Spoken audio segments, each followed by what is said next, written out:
Hello, this is Andrew Fritz recording for Team NUWC for the CPS Embedded Capstone project. This project's for NUWC, or the Naval Undersea Warfare Center.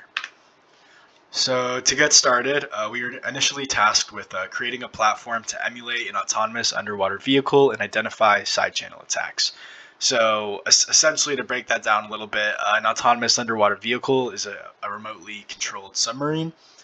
And we don't necessarily need to create a platform that can actually survive underwater and kind of mimic a submarine, but instead it just needs to be representative of a submarine.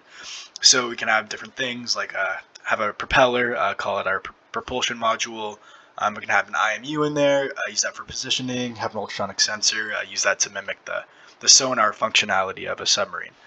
And the big idea behind implementing these different modules is to find side channel attacks that come with them. So this project is a little bit different, I think, than most in that it's very research oriented as opposed to putting down a lot of code or anything like that.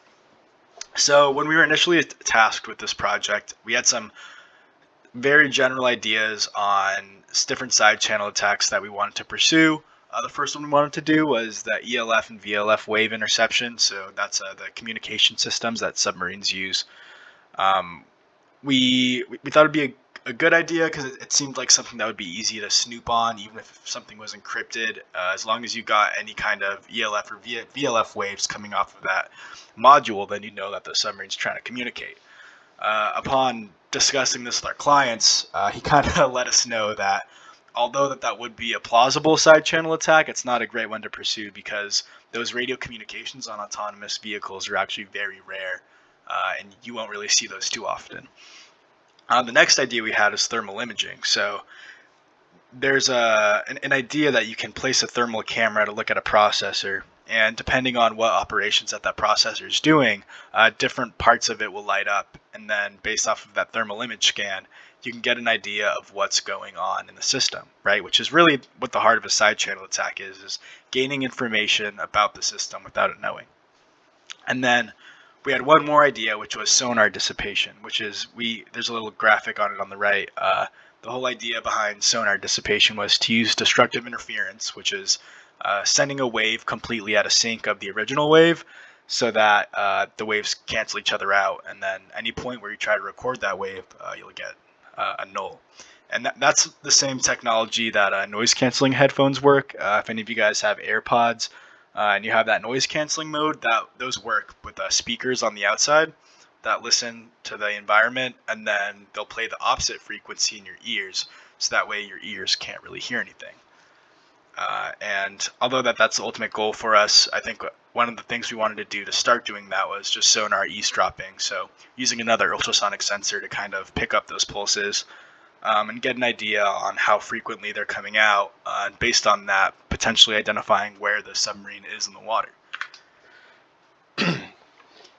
Now, we were initially pretty overwhelmed with how to implement this, but we started by identifying a processor we wanted to use, and that was the NVIDIA Jetson TX2NX, the developer kit. We initially wanted to use something like a Raspberry Pi, but our clients let us know that eventually this is going to be extensible enough to where a Raspberry Pi won't have the processing power that we would need to do. So we landed on the Jetson TX2 developer kit because it was really easy to use. It's very similar to a Raspberry Pi. It has 40 GPIO pins, and there's lots of documentation and stuff like that for it online. So we started by purchasing one of those. We flashed on the Jetson operating system. We plugged in the 128 gigabyte SSD. We partitioned it, and then we got our base platform, our base system ready to go. The next thing we decided to do was identify different side channel modules. We started with the ultrasonic sensor, as sonar was the first side channel that we really wanted to take advantage of. We also have a little bit of scripts to control the modules. You can see that diagram on the right there is kind of a data flow diagram on how our code base works. So everything's controlled by the control system, and that entire diagram is wrapped by a session manager that the user interacts with directly. So the event bus is responsible for giving commands and getting outputs from all the modules. It sends all the outputs to the data bus. The data bus sends those to the control system that can then be viewed by the user. Eventually, we want to have a data visualization mechanism in place, so that way it'll be a lot easier to for the layman to tell if our side channel attacks are really working. And finally, we have a Raspberry Pi with another ultrasonic sensor to perform the destructive interference side channel attack. So after we do that, some major components that we have to do is create scripts for the rest of the modules and start implementing some of them. So we did purchase an IMU, that's a gyroscope, an accelerometer, and a magnetometer, all combined into one chip, one module. And so we do plan on putting that on next and trying to identify certain side channels that come with that. So you can see our processor right there on the top right.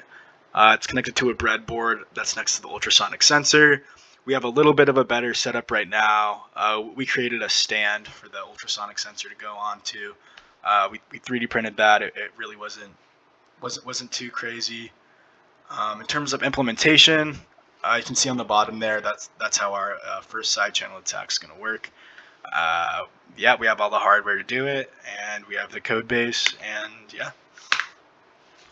In terms of what we still have to do, I think tampering is one of the next things we're going to do with sonar after we do dissipation, and then again after that we can pursue things that come with the positioning module.